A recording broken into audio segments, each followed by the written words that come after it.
everyone. Welcome in another episode of Karan Zakir Talk Show. So today we'll be talking about water and energy crisis. And for today's discussion, I have invited an economist, Sir Samson Simon Sharaf. So let's get him on board. Assalamu alaikum, sir. Thanks a lot for coming and thanks a lot for giving me an opportunity to do this session with you. Here, please introduce yourself with my viewers. So, Welcome everybody. My full name is Samson Simon Sharaf. I am a retired brigadier from Pakistan Army, and political economy is the subject of my interest, as it covers the entire spectrum of international relations, nuclear strategy, economics, sociology. So this is a subject which is very dear to me. It's a very broad encompassing definition. Thank you for having me thanks a around. lot. Thanks a lot, sir, for great introduction. It's really impressive.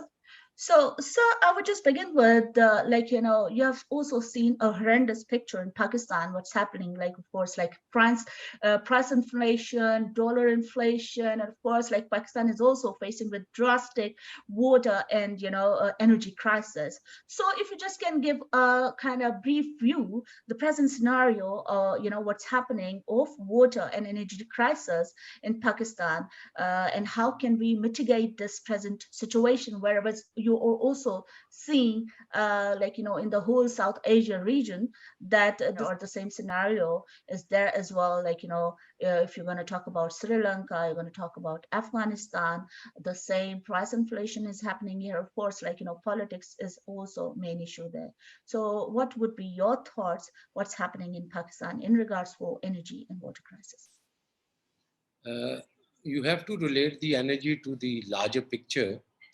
The larger picture is that 2019 onwards, COVID hit the world, Yeah. and economies world over, they slowed down. People thought that Pakistan would also slow down. Mhm. Pakistan did slow down for the initial 18 months or so, but then, because of the good management, Pakistan got around the COVID limitations and the economy started growing. And for the past 2 years, Pakistan attained uh, a growth of about 6%, which is commendable.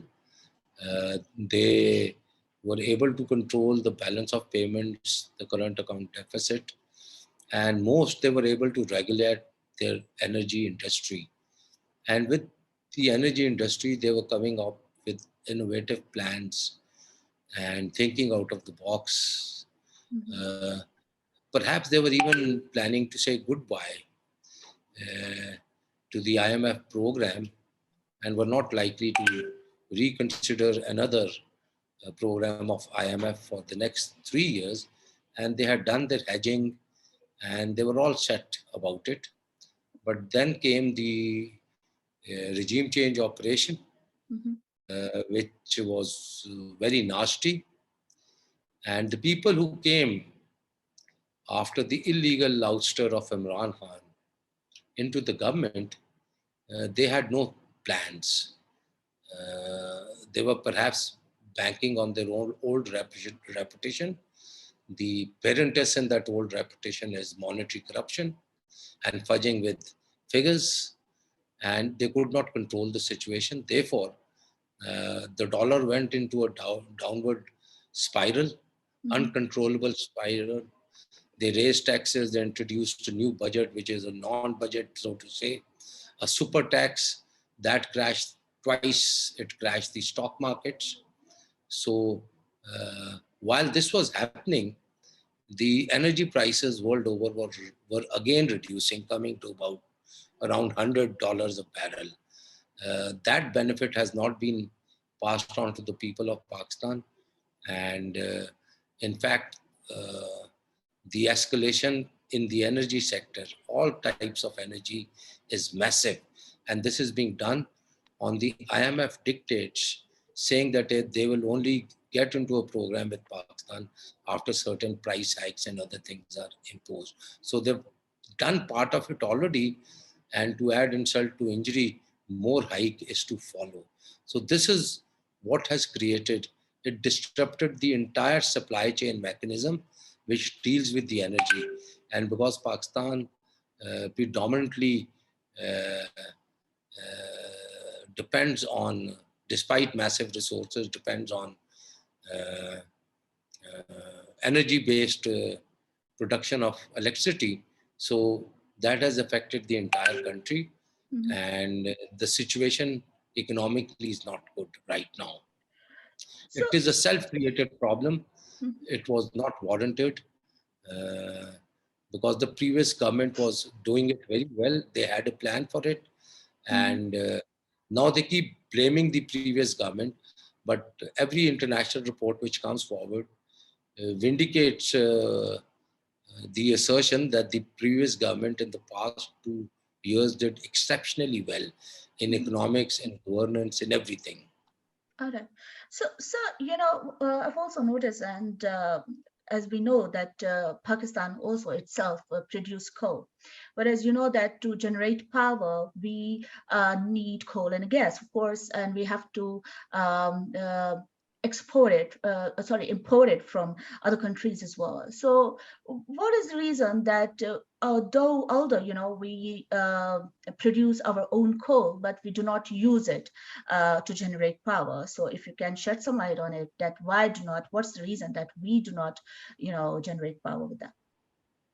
Okay, now first of all, Pakistan has a very impressive carbon crediting in the world, Mhm. much better than the developed world, for the reason that we hardly use any coal in our energy production. Uh, our signature in coal is very small. The Mhm. major plant which has been set up in Sahiwal imports coal from abroad. The plant is designed on imported coal. It cannot use Pakistani coal. But the plants which are being operated at Lakra and Bayangro, they are using Pakistani coal. Uh, but the biggest reservoir of Pakistani coal for energy production is the lignite coal in the Thar block. Mhm. And lignite coal is liquid coal, so it needs refinement and everything, converting that liquid into gasoline, into diesel, into ethanol, into briquettes, into water, fertilizer, compost, so many things. Uh, no project in Pakistan has been undertaken on the lignite coal at all. The people who were interested in producing lignite coal in Pakistan, they were not given uh, the allocation of the concerned block. The company was Tharpak. It was an American, South African, Pakistani, Australian consortium which was planning to generate enough electricity. And their claim is that had they got a foothold into the project and had they expanded it, Pakistan would have been self-sufficient for 100 years in petrol, diesel, ethanol, gas, Mm. petroleum gas, natural gas, briquettes, and they would have converted the third desert into a green area because of the massive amounts of water which is released with the lignite. But they were not granted. All right. So, if I talk about Kalabagh history, and since childhood I've just read about it, but still, this project not yet been established. So, what do you think? Do you see the future, that it would be established in few years of time, or you do not see any further? Maybe development, or people would be thinking about, or maybe our politicians, they would just think about some progressive outcome of it. How do you see that, if you can shed some light on I'm I'm uh, I'm part of a group called the Wreck on River Indus. You know, like a train wreck. that? It's a train wreck on River Indus, and we've got some terrific people on that. Perhaps I turn out to be the most unqualified and illiterate in that group. In that, we have discussed uh, Kalabagh Dam with a reduced height can be a supplementary dam of the greater Swan Dam. And Swan Dam would be 8 times the size of the Vela. It will have tremendous storage capacity, so much so that all the hill torrents and the rains and the splitting glaciers up north, all that water can be collected in the Swan Depression, not only from River Indus but also from River Jhelum and its tributaries. It can have, there are 8 sites located where the water has enough drop to generate hydropower.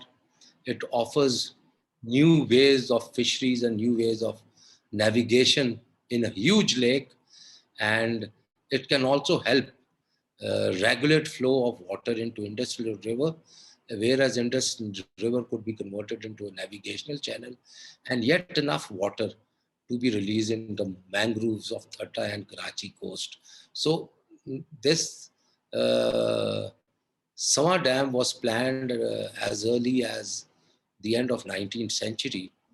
The government of Pakistan has not concentrated on it. So if Kalabagh has to be made, a lot of people nowadays romancing with the name of Kalabagh Dam. It is a highly politicized issue, but if we can make it supplementary to the greater Swan Dam, then the height can be reduced, and all the fears of the people in KPK, that is Nushaira and Mardan, Nizampur and other areas, they can also be taken care of. And lots of canals can be diverted into Dera Ismail Khan and Nizampur area and Rohat area. Lot of work on this can be done, uh, provided there is a will. But I think right now, the files of Sama Dam, they're gathering dust in the attics.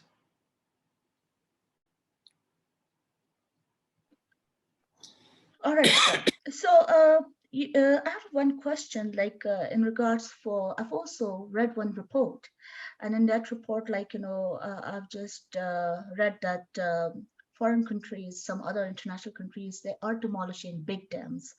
So, in your point of view, demolishing of big dams would be a good idea.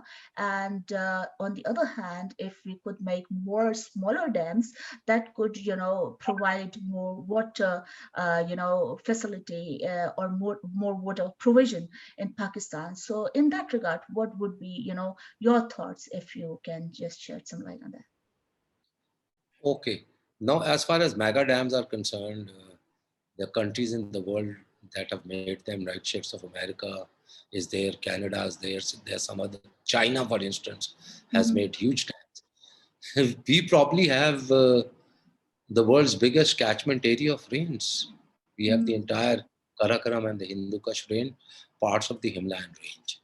And they say that River Indus comes from the Himalayas and close to a place called somewhere in Tibet. But I've seen it entering into Pakistan, and at that point of entry, the size of River Indus is much smaller than the Baltora River, and they both join up ultimately. So uh, the water, the colossal amount of water which comes down from the Himalayas, Karakoram, and Hindu Kush ranges is tremendous. And Okay. for this tremendous amount of water, we need to have big dams, some big dams. And I personally think Sawai is the best choice. It's not on a fault line. By the way, I hope you know, Basha is on a fault line, and it needs very, very technical handling as far as its lake bed is concerned. There's some special type of cement work, concrete work with steel, grouting, all that has to take place. And then it's right on the fault line. It's the same fault line which caused havoc in 2005 earthquake. So we have to be careful about that also. And we must remember there was a glacier which split at Bunji. Okay. Uh, and the entire Sikh army camped near Attak was wiped out once upon a time. We must have that lesson of history also. Sama offers the best choice, and it will become the world's biggest, and it is a natural reservoir. You see, prehistorically, this was a huge lake. Mm. It was a huge lake prehistorically, and even today, in the areas of the Swan Depression, you find water at a depth of 4, 5, 6 feet. It is so waterlogged. And it's a beautiful area for flora and fauna, for vegetation, which does not have deep roots, because if the roots are deep, the water affects the growth of the plants and everything. It's a beautiful area. Punjab has to sacrifice, and we must go for a very big dam, perhaps the world's biggest dam. All right. That's my point. You also asked about water shortage in Pakistan.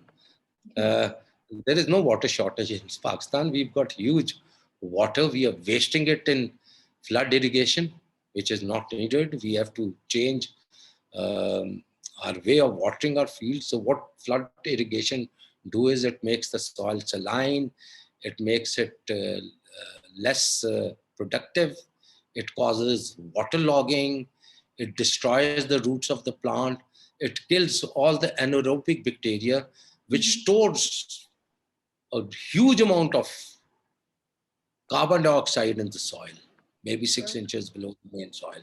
So the issue is water management. As far as drinking water is concerned, yes, there has been a drain of drinking water resources, underground aquifers, because of the unrestricted use of tube wells. So now uh, I was surprised at one of the sites in Rawalpindi, the water was mineralized and potable after treatment. 3 years ago, 500 parts per million TDS, total dissolved solids, and within 3 years, it's gone up to 1,200 ppm total dissolved solids. So how come this sweet water source is converting into brackish water? It's because the aquifers are drying up, water is being sucked out, and they are not being recharged. And one of the major reasons of recharging is that the areas which used to recharge water have been converted into concrete, housing colonies all around, whether it is Lahore, whether it is Karachi, or it is Rawalpindi, Islamabad. And this effect has immediately started showing. All right. So you also mentioned that, of course, I also, just I knew that, like, of course, there are four ways of, getting water in Pakistan. Of course, like you're going to talk about glaciers, you're going to talk about rainwater, you're going to talk about there are other two ways as well. So, but it's not rightly. We need to say that, of course, there is scarcity, in water in Pakistan, especially. But what I've also noticed are farmers.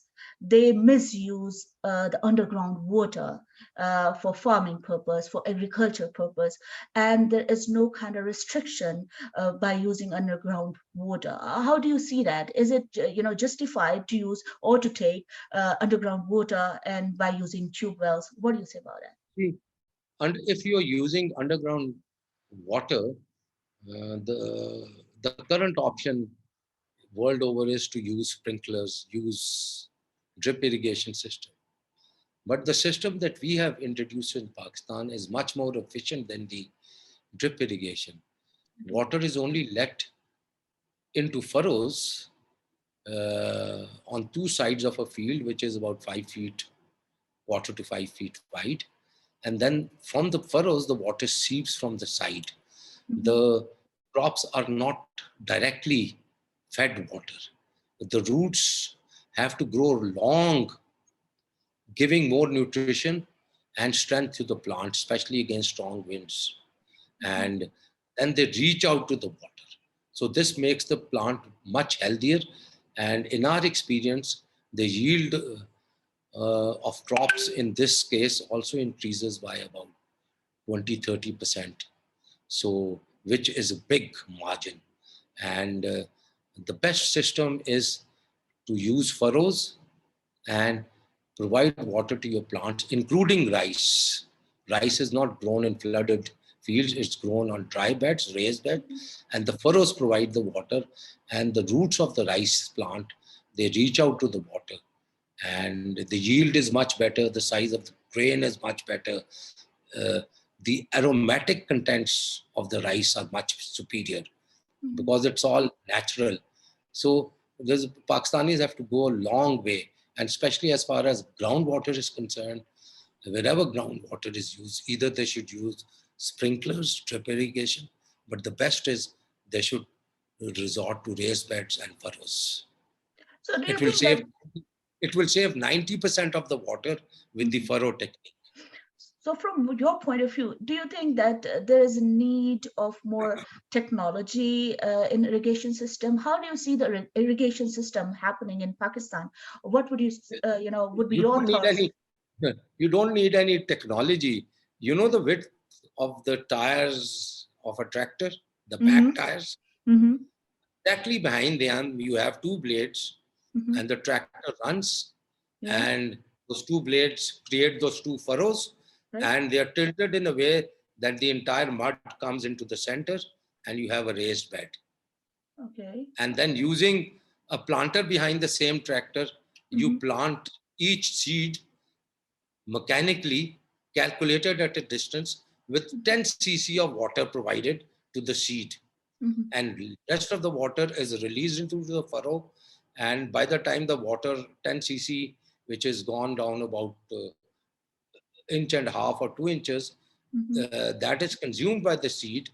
The seepage water is already reaching out to the seeds, and then first grow the roots of the plant, and then the plant starts coming up. Very simple, no technology. You just Mm-hmm. need one tractor with two or Okay. three different options. You have the blades. There is no tilling, by the way, Mm-hmm. no tilling.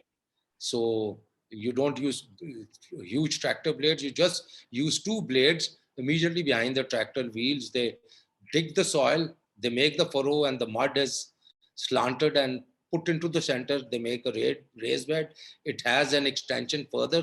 It flattens the raised bed at the same time in one go. And then you remove that attachment, and then you put the other, and then you grow wheat or whatever with the planter. And later on, once the crop has gone up, then you put the thresher on it and you cut the crop and you take it away. So one tractor is enough for 1 square of land, Wow. or So even I more mean, than that. there's not much need of No technology. more, There's no, much need. you don't need Yes. technology, so much of technology with thinking. You need genetics, you need the, use natural seeds, All right. use natural methods, Mm-hmm. and your yield is better. Your quality of food is much superior to organic food. And Mm-hmm. because your cost inputs are so low, a normal agriculturist spends about 650 to 700 rupees per bond Mm-hmm. of wheat. Our All right. agriculturist spends less than 200. Mm-hmm. That 500 rupees advantage, you can Mm-hmm. see the cost coming down, or Right. the poor farmer making big profits, improving his standard of life. Wow. That's amazing, sir. Really amazing facts about it.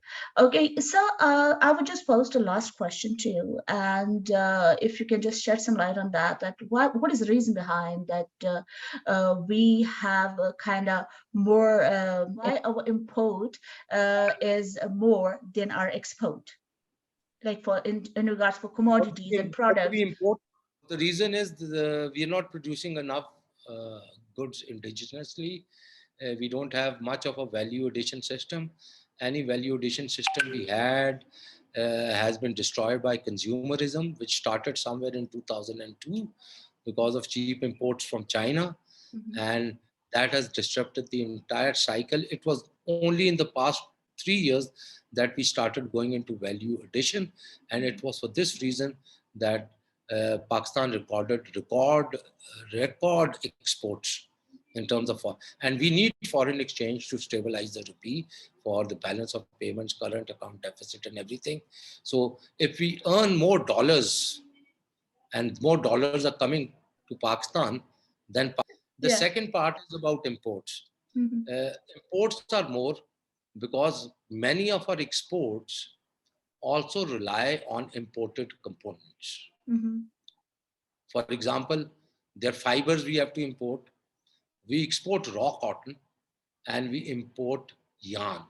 Mhm. Previously, all these factories were in Pakistan.